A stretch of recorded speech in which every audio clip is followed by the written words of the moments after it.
Assalamualaikum warahmatullahi wabarakatuh. Alhamdulillahirrabbilalamin. Wassalatu wassalamu ala asyrafil anbiya'i wal mursalin Sayyidina Muhammadin wa ala alihi washabihi ajmain. Nama ba'du. Alhamdulillah, segala puja dan puji syukur kehadirat Allah Subhanahu wa taala yang senantiasa memberikan kita nikmat taufik hidayah dan juga kesehatan. Dan tak lupa pula kita kirimkan salawat dan taslim ke junjungan kita Nabi Muhammad sallallahu alaihi wasallam. Jadi terima kasih banyak kepada Bapak Ibu sekalian, teman-teman yang sudah hadir di pertemuan keempat Tafsir Masnawi. Dan ya seperti yang tadi dikatakan oleh Kang Ali bahwa kita tidak pakai slide karena kita langsung membaca teks Masnawi dari terjemahan bahasa Indonesia. Dan kalau misalnya ada sesuatu mau teks ininya, mungkin saya bisa merujuk ke teks aslinya. Dan kita sudah sampai di syair ke-12 kitab Masnawi, jilid pertama, masih bercerita tentang risalah Ni. Saya bacakan, apa pernah kau lihat racun sekaligus penawar seperti seruling? Apa pernah kau lihat kawan sekaligus pecinta penuh rindu seperti seruling? Seruling berkisah dari jalan penuh darah, kisah-kisahnya tentang kegilaan cinta Majnun. Kesadaran ini hanya terbeli dengan ketidaksadaran, sebagaimana perkataan hanya terbeli dengan pendengaran. Kemarin sudah kita bahas tentang takwil dalam sastra sufi. Dan kita tahu makna ne ini ada beragam tafsir. Ada terkadang yang dimaksud ne itu adalah insan kamil, terkadang juga disebut dengan pejalan, dan juga kadang maksud ne adalah Rumi itu sendiri, Maulana itu sendiri. Ne adalah Maulana itu sendiri. Jadi tapi kalau kita mau simpulkan secara keseluruhan, ne ini takwilnya adalah insan kamil atau manusia sempurna, seperti yang sudah kita diskusikan di pertemuan sebelumnya. Di pendahuluan kita banyak menyinggung tentang takwil dalam sastra sufi, yang lebih banyak sebenarnya membahas tentang persamaan antara apa yang disaksikan dengan alam batin dengan diksi yang akan digunakan dari pengalaman batin tersebut. Dan di bait 12 ini, karena kita sama-sama tahu bahwa Nei ini adalah manusia sempurna, jadi manusia sempurna itu atau walika atau mursyid macam-macam, apapun itu, mereka ini adalah orang-orang yang telah menjalani perjalanan rohani. Bukan cuma menjalani perjalanan rohani, tapi mereka sudah sampai.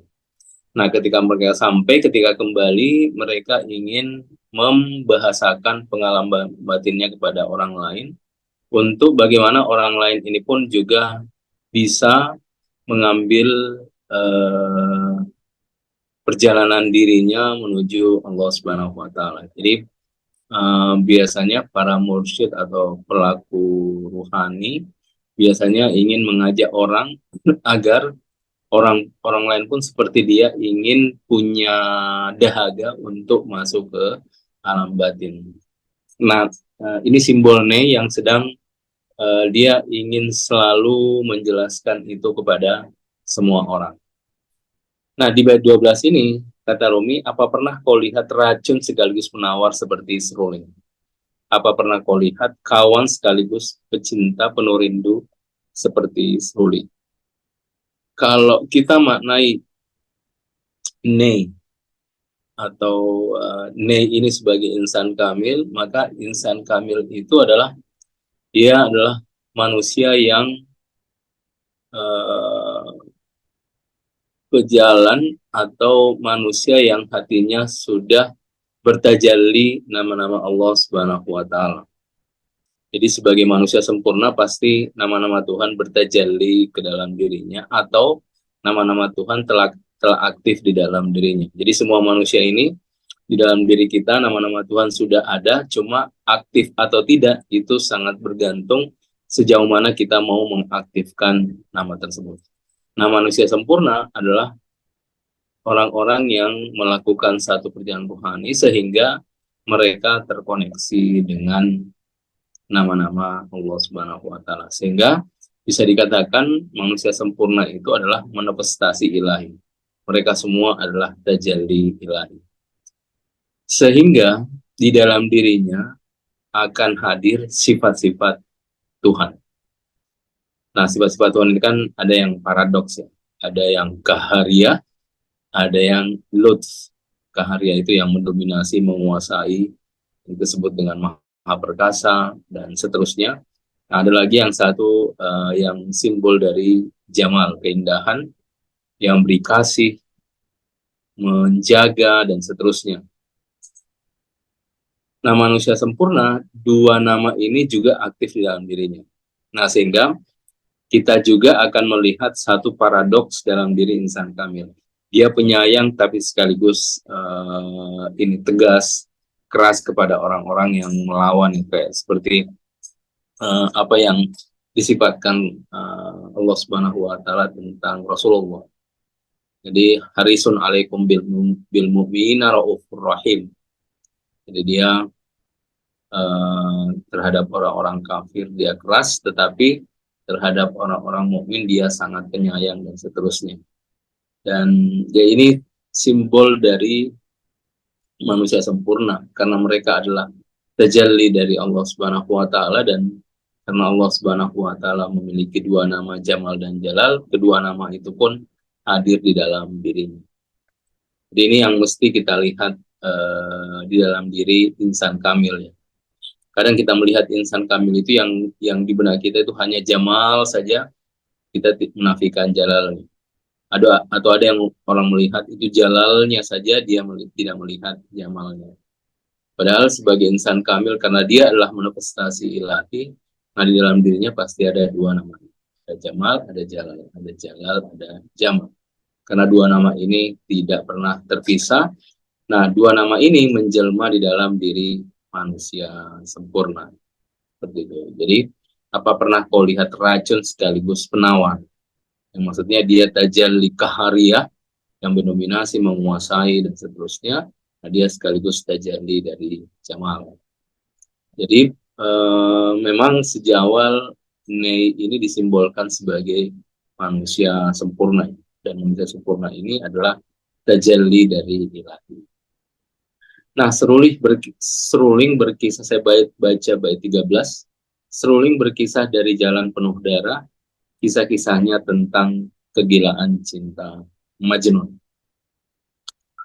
Nah, karena kita tahu bahwa sebagai seorang pejalan itu mungkin bukan hal yang mudah untuk dilakukan. Ini bukan sesuatu yang manusia bisa raih dalam sekejap atau instan. Manusia yang bisa raih dalam instan, mencapai suatu makom rohani ini tentu bukan hal yang mudah.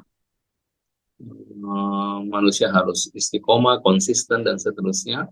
Karena yang manusia lakukan dalam perjalanan rohani itu adalah bagaimana dia perlahan-lahan mengosongkan dirinya dari tabiat nafsaniyahnya, dari tabiat nafsunya dalam dirinya. Nah, tentu ini bukan hal yang mudah. Kenapa? Karena setiap hari kita bergelut dengan hal-hal yang bersifat nafsaniyah, seperti itu. Nah, sehingga memang perolehan dalam meraih makom ini bukan sesuatu hal yang bersifat instan, dan ini menjadi satu ciri di dalam perjalanan sofistik. Jadi satu ciri yang sofistik itulah ini bukan sesuatu yang bisa diraih dengan instan. Kalau Bapak Ibu teman-teman sekalian membaca biografi para sufi, kita akan lihat betapa para sufi ini dalam meraih makomnya itu beda-beda waktunya. Ada yang kadang 2 tahun, 3 tahun, 8 tahun, dan seterusnya. Sehingga makanya nasihat para sufi kalau berjalan ya jangan fokus kepada apa yang Tuhan berikan, karena ya itu kita tidak tahu kapan diberikan, kita juga tidak tahu apakah memang itu maslahat untuk kita diberikan. Yang paling kita ingin lakukan adalah bagaimana kita berjalan menuju Allah Subhanahu wa taala. Jadi kita masuk ke dalam perjalanan itu pun itu merupakan suatu anugerah karunia dari Allah Subhanahu wa taala. Karena kalau kita melihat sisi kapan kita diberinya, mungkin kita tidak akan berjalan ya, tidak ada sesuatu yang kita akan menemukan keputusasaan sejak awal. Kalau misalnya itu yang kita ingin capai sejak awal. Nah, maka penting dalam perjalanan rohani ini adalah kita berusaha mengamati diri. Jadi ada perubahan secuil saja di dalam diri itu sudah luar biasa ya. Tanpa harus misalnya kita harus diberikan yang ini, yang itu dari Tuhan, seolah-olah itu menjadi satu-satunya tujuan kita. Tapi ada perubahan saja di dalam diri, itu menurut saya suatu karunia luar biasa dari Allah Subhanahu wa taala. Nah, saya baca lagi tadi seruling kisah berudara, kisah yang seperti dilansir Majnun. Nah, kesadaran ini bait ke-14, kesadaran ini hanya terbeli dengan ketidaksadaran. Sebagaimana perkataan hanya terbeli dengan pendengaran. Dan ya, ini pengalaman batin ini adalah sesuatu yang kalau kita ingin mencapainya ya harus dengan pengalaman batin pula, bukan pengalaman yang bersifat lahiriah seperti itu. Makanya kata Rumi, kesadaran ini hanya terbeli dengan ketidaksadaran. Maksudnya kalau kesadaran yang kita maksud ini adalah kesadaran eksternal, kesadaran yang ada di luar, nah itu tidak akan connect dengan kesadaran batin.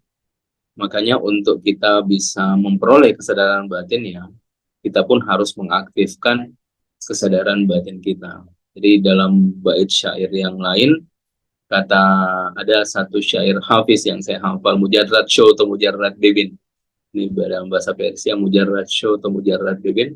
Jadilah non materi sehingga engkau menyaksikan alam non materi. Karena syarat penglihatan hanya ini terusan bait syairnya, bahwa kalau kita hanya mengaktifkan dimensi lahiriah, maka yang bisa kita saksikan pun adalah dimensi lahiriah. Tapi kalau kita mengaktifkan dimensi batin, maka kita memiliki koneksi dengan alam batin. Makanya kata Rumi, kesadaran ini hanya terbeli dengan ketidaksadaran, sebagaimana perkataan hanya terbeli dengan pendengaran. Jadi masing-masing ada ruangnya. Betapa, saya lanjutkan di bait 15, betapa menjalani hari dalam kesedihan dan derita keterpisahan di hati kita, hingga malam pun tiba dengan kepilauan dan melewati siang dengan luka. Nah, jika umur pergi dan berlalu, katakan pergilah kau, tinggallah kau, oh duha yang tak ada sesuci dirimu. Jadi ini suatu ini kira-kira menggambarkan bahwa perjalanan ini bukan perjalanan yang pendek. Ini adalah suatu perjalanan yang panjang. Bahkan dalam perjalanan suluk ini, sepanjang hayat kita ya sepanjang itulah perjalanan suluk kita. Karena kita yang ingin kita raih adalah bagaimana dalam jiwa kita benar-benar kosong dari dimensi syirik, khususnya syirik yang tersembunyi, sehingga Tuhan benar-benar bertajalli di dalam diri. Nah, ini yang terus-menerus kita berusaha seperti yang dilakukan oleh para sufi, mulai dari ya kaidahnya sederhana, cuma melakukannya sulit. Kurangi makan, kurangi tidur, kurangi bicara, kemudian khalwat. Ya, kurangi makan itu puasa, kurangi bicara ya puasa bicara, kemudian apa tadi ada khalwat mengasingkan diri. Saya lupa ya. Itu pokoknya ada 4. Nah, semuanya sebenarnya sama. Jadi kita masuk aliran tarekat manapun ya ketemunya yang begini-begini. Makanya yang diperlukan adalah sejauh mana sebenarnya konsistensi kita dalam melakukan perjalanan rohani.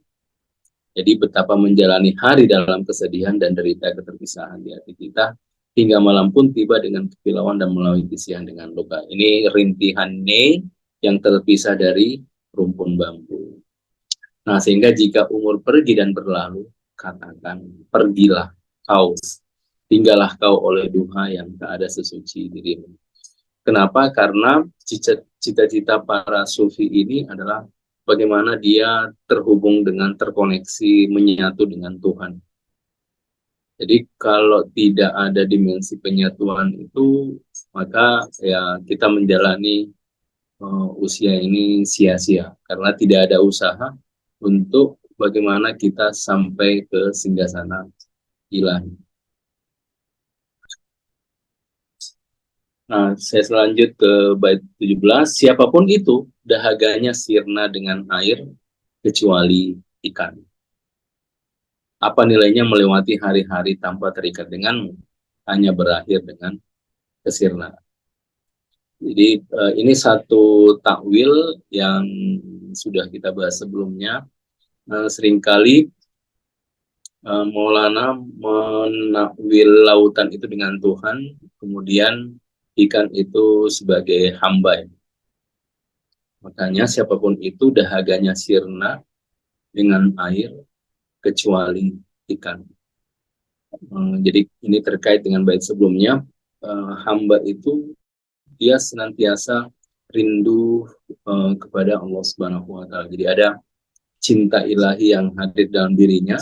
Cinta ilahi ini ya, yang senantiasa kerinduan itu hadir di dalam dirinya. Makanya karena dia rumi menakwil ikan itu dengan hamba, maka satu-satunya kehidupannya adalah air, kan? Dan itu adalah ilahi yang kita sering menakwil dari awal. Laut itu Tuhan dan ikan itu hamba. Meskipun nanti di tempat lain laut itu takwilnya berbeda, ini tergantung konteks yang bermain dan kalimat yang digunakan. Nah, di sini karena ini terkait dengan satu bentuk perjalanan dan lautan simbol tak terbatas. Nah, biasanya laut itu simbol dari Allah Subhanahu wa taala.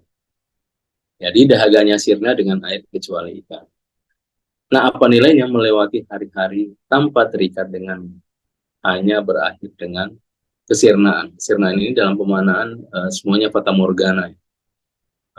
Karena yang kita cari bukan hakikat. Yang hakikat itu adalah yang mengantarkan manusia ke dalam keabadian. Itu disebut dengan hakikat. Tapi di sini berbicara tentang bagaimana kita terkait dengan hakikat ilahiyah yang tidak terbatas. Makanya siapapun itu dahaganya sirna dengan air kecuali ikan. Nah, namun pejalan yang masih mentah tak akan bisa memahami pejalan yang telah matang.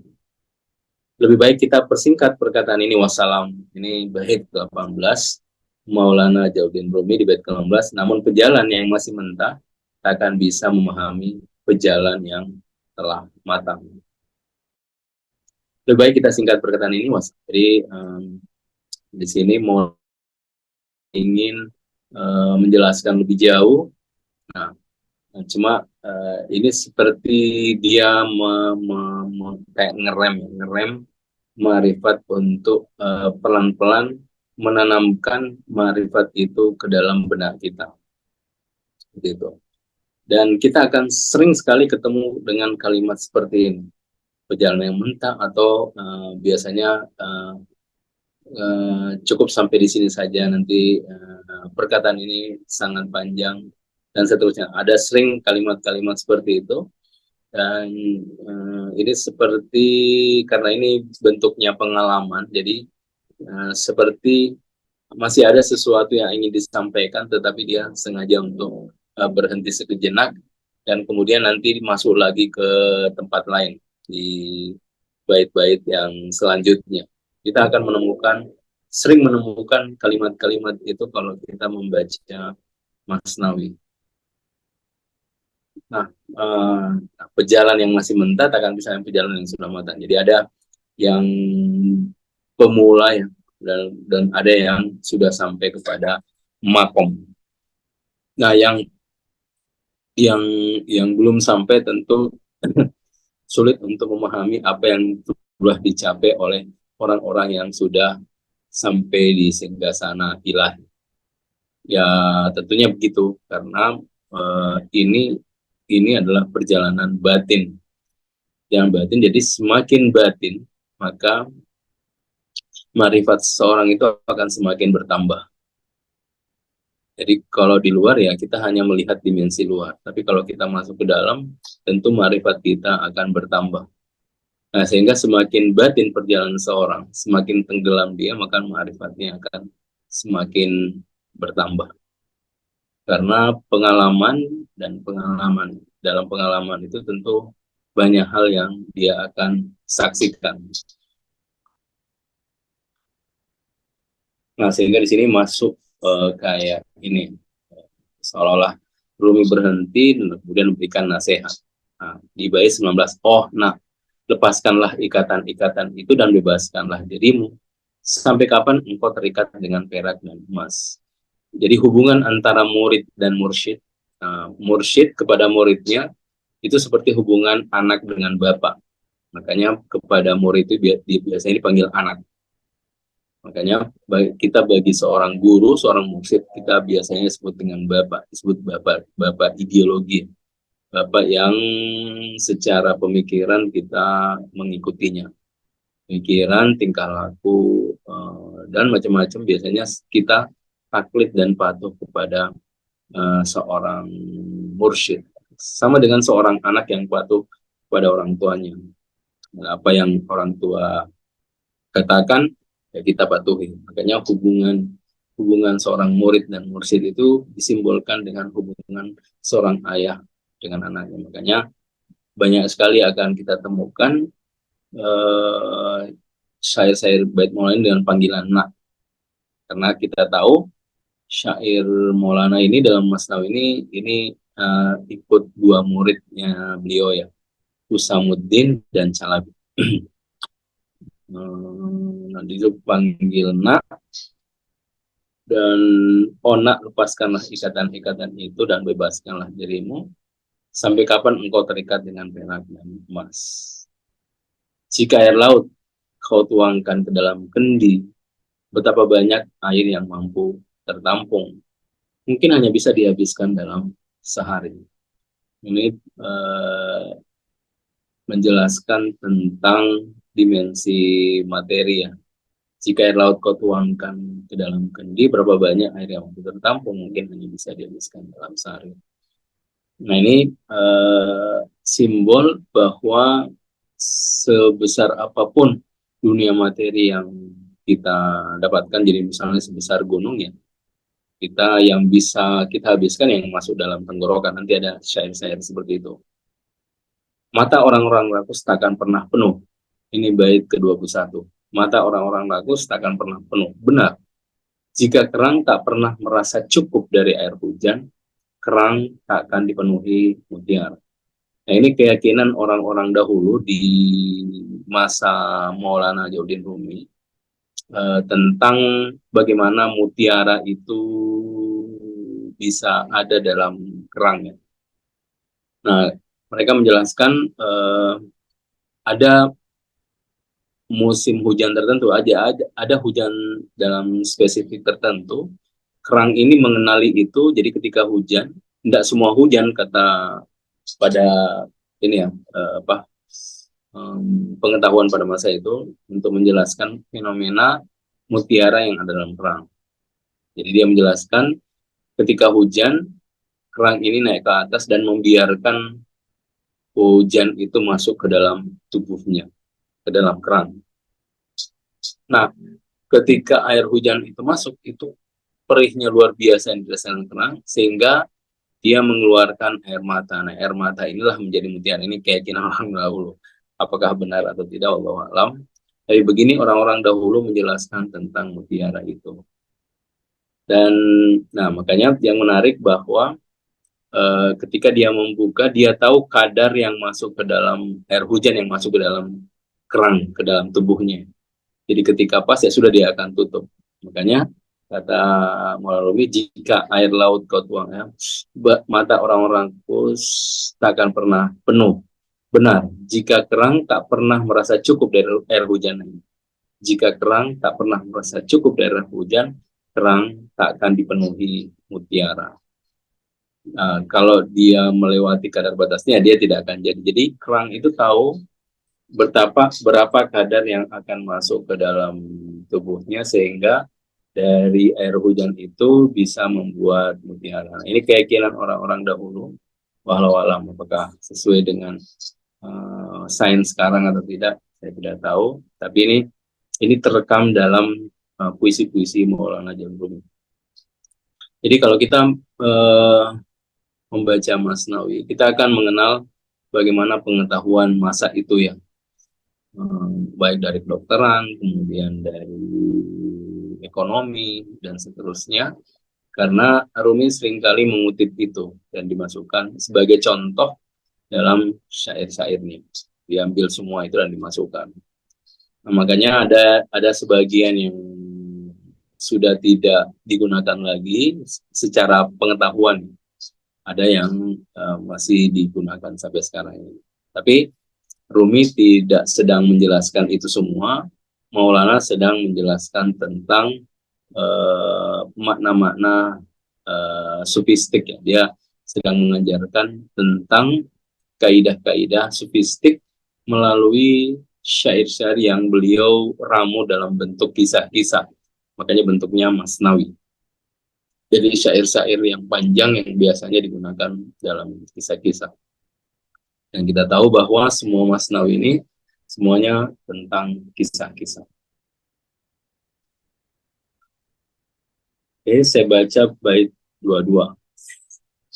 Nah, siapa saja pakaian ego dan keakuannya sobek di jalan cinta akan terbebas dari segala bentuk rakus dan air. Jadi siapa saja pakaian ego dan keakuannya sobek di jalan cinta akan terbebas dari segala bentuk rakus dan air. Nah, ini keyakinan Maulana Rumi dan keyakinan para sufi bahwa satu-satunya yang bisa membebaskan manusia dari ego dan syirik-syirik khafi itu adalah cinta ilahi. Seperti cinta ilahi. Jadi dengan cinta ilahi ini yang akan terbebas dari segala bentuk rakus dan aib. Karena cinta ilahi itu objeknya Tuhan. Nah, ketika kita memiliki Tuhan, maka dan semuanya itu sudah tidak punya makna lagi ya. Yang satu-satunya punya makna adalah ilahi. Maka kita akan terbebas dari segalanya. Makanya ini menjadi kaidah dalam ranah tasawuf. Di banyak-banyak tarekat biasanya dalam menggunakan tarekatnya itu cinta itu menjadi sesuatu hal yang dominan. Bagaimana cinta itu menjadi kendaraan yang paling cepat untuk sampai ke singgasana Allah Subhanahu wa taala. Nah, duhai cinta yang senantiasa menggairahkan ruh kami, duhai tabib segala derita dan penyakit, gairahkanlah dan bahagiakanlah selalu. Nah, ini duhai cinta yang selalu menggairahkan. Ini bisa disimbolkan ke guru, bisa juga kepada Tuhan. Tapi pada intinya cinta itu adalah tabib segala derita dan penyakit. Tapi ini tentu cinta ilahi ya. Jadi kalau orang-orang sering menyebut cinta yang membebaskan, ya bagi para sufi cinta yang membebaskan itulah cinta ilahi. Kadang orang-orang di luar sana mengartikan cinta yang merdeka, tetapi simbolnya tidak ada gitu. Nah, kalau dalam tradisi sufi, cinta yang merdeka, yang membebaskan, itu ya cinta ilahi. Karena kan kalau cinta kan itu pasti ada objek, karena kita akan bertanya, oh cinta siapa gitu. Cinta siapa? Dia membutuhkan satu objek. Nah, kalau cinta yang memerdekakan, yang membebaskan itu ya cinta ilahi. Nah, selain itu ya sulit ya kita temukan karena di luar Tuhan ya dia akan terikat dengan keterbatasan. Sedangkan Tuhan simbol ketidakterbatasan. Makanya duhai cinta yang senantiasa menggairahkan roh kami, duhai tabib segala derita dan penyakit. Gairahkanlah dan bahagiakanlah selalu. Tanpa cinta ilahi, kita tidak akan bergerak atau susah untuk bergerak menuju Allah Subhanahu wa taala. Ya karena masih ada terikat dengan ego di dalam diri kita. Nah, duhai penawar ego dan keakuan kami, duhai Plato dan Galen kami. Nah, ini yang menarik bahwa Maulana juga pembaca filsafat ya. Maksudnya dalam diri Maulana ini sangat kaya dengan pengetahuan. Sampai nukil Plato. Plato itu simbol tabib ruhani, Galen itu simbol tabib fisik, tubuh raga.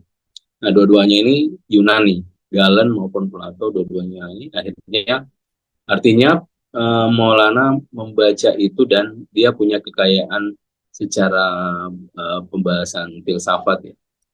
Makanya di pembahasan awal pernah kita jelaskan bahwa tidak semua orang yang sampai kepada ilahi, misalnya dia fana gitu, nah ketika dia kembali kepada makhluk, dia bisa menjelaskan tentang pengalamannya. Kenapa ketika menjelaskan dia butuh diksi-diksi yang dia peroleh sebelumnya. Karena yang seorang sufi raih dalam ketika dia fana itu kan hanya pengalaman, hanya pengalaman yang ya dia diperlihatkan ini dan itu dan seterusnya. Nah, kalau dia sebelumnya tidak punya bacaan atau kurang bacaan, maka dia kekurangan diksi dalam menjelaskan. Nah, sama saya selalu bandingkan dengan Ibn Arabi. Ibn Arabi ini karena beliau juga pembaca yang luar biasa, tidak membatasi apapun, dia baca semuanya sehingga ketika dia menjelaskan pengalaman spesifiknya itu menjadi sangat kaya. Dan kemudian diikuti oleh tradisi-tradisi setelahnya. Nah, Maulana ini termasuk sufi yang juga kaya dengan pengetahuan-pengetahuan sebelumnya. Maksudnya pengetahuan-pengetahuan yang dia raih di masanya, dan kemudian dia bisa menuangkan semua pengetahuan dan pengalaman itu ke dalam bait-bait syairnya dan sebagaimana yang terlihat dalam Masnawi. Nah, saya lanjut di bait 25. Benda yang berasal dari tanah mampu naik ke angkasa dan langit karena efek cinta pada ilahi. Bahkan gunung pun bergerak dan menari. Jadi ini simbol dari wanafakhtu fihi min ruhi. Jadi kita ada tanah ini diciptakan dari sebagian dari tanah, kemudian wanafakhtu fihi min ruhi ditiupkan ruhnya. Nah, ketika ditiupkan ruh itulah yang tanah ini mampu naik ke atas langit. Nah, tentu karena efek cinta ilahi. Jadi kalau manusia masih tersambung dengan wanafakhtu fihi min ruhi, peniupan ruh itu, maka dia bisa naik ke langit. Bahkan gunung pun bergerak dan menari. Ini ayat Quran, falamma tajalla rabbuhul jabal ja'alahu dakkan wa kharra Musa sa'iqa. Ketika Tuhan bertajalli kepada gunung, gunung itu hancur dan Musa pingsan. Maksudnya semua di alam semesta ini sebenarnya wadah-wadah tajalli ilahi. Cuma kita tidak menyaksikan. Baik itu materi, non materi, semuanya adalah wadah tajalli ilahi. Karena zat tidak terbatas, tidak terhingga dan hadir dalam segala realitas. Fa'in nama tawallu fasamu wajhullah, dimanapun kau hadapkan wajahmu, situ wajah Allah. Nah, oh pecinta, cinta mampu memberi ruh kepada gunung Tur, Turisina, Turisina, sebagaimana ia mabuk dan Musa pun pingsan. Yang tadi ayat yang kita bacakan. Seandainya ada yang sejiwa mampu menyertai bahasa kondisi batinku, aku pun seperti seruling mengisahkan berbagai kisah dan menuturkan rahasia-rahasia cinta. Nah, ini di sini sebenarnya problem atau gap ya antara seorang mursyid dan murid. Seorang mursyid karena dia sudah sampai di singgasana ilahi, tentu dia punya pengalaman yang luar biasa di dalam batin. Nah, menuangkan itu kepada orang lain itu bukan sesuatu yang mudah. Kenapa? Karena ya harus menggunakan perangkat bahasa. Perangkat bahasa ini sangat terbatas dan kita harus menyusun proposisi, premis-premis ya. Sehingga apa yang pengalaman yang kita rasakan itu bisa orang lain pahami. Itu problemnya. Jadi pengalaman dituangkan dalam premis bahasa, lalu kemudian orang lain mendengarnya ya, itu sudah ada jarak. Pertama jarak bahasa, kedua jarak pengalaman. Nah sehingga ya itu susah. Makanya kata Romi, seandainya ada yang sejiwa mampu menyertai bahasa kondisi batinku, ini seperti merintih. Nah, dia mencari seseorang. Aku pun seperti seruling mengisahkan berbagai kisah dan menuturkan rahasia-rahasia. Jadi kalau sudah ada wadah yang siap menampung ya, dia tinggal membuat melirik aja seperti apa seruling. Siapa saja yang terpisah dari sekawan bahasanya, meskipun ia pemilik ratusan nada dan melodi, tetap saja bisu dan tak berbahasa. Ada gap. Jadi siapa saja yang terpisah dari kawan bahasanya, nah itu pasti ada gap. Karena dia tidak bisa memahami apa yang dirasakan. Kalau ketemu dengan orang baru, itu kan sulit lagi dari awal lagi. Pelan-pelan lagi, suapi terus begitu. Nah ketika itu baru setelah memahami, nah baru kemudian nyambung seperti itu. Ini seterusnya saat bunga-bunga berguguran dan musim berakhir, tak akan terdengar lagi kicauan melodi burung bulbul. Sampai di sini, insya Allah kita lanjut, mudah-mudahan bisa minggu depan. Kalau ada pertanyaan silahkan. Saya sampai di sini. Wabillahi taufiq hidayah. Assalamualaikum warahmatullahi wabarakatuh.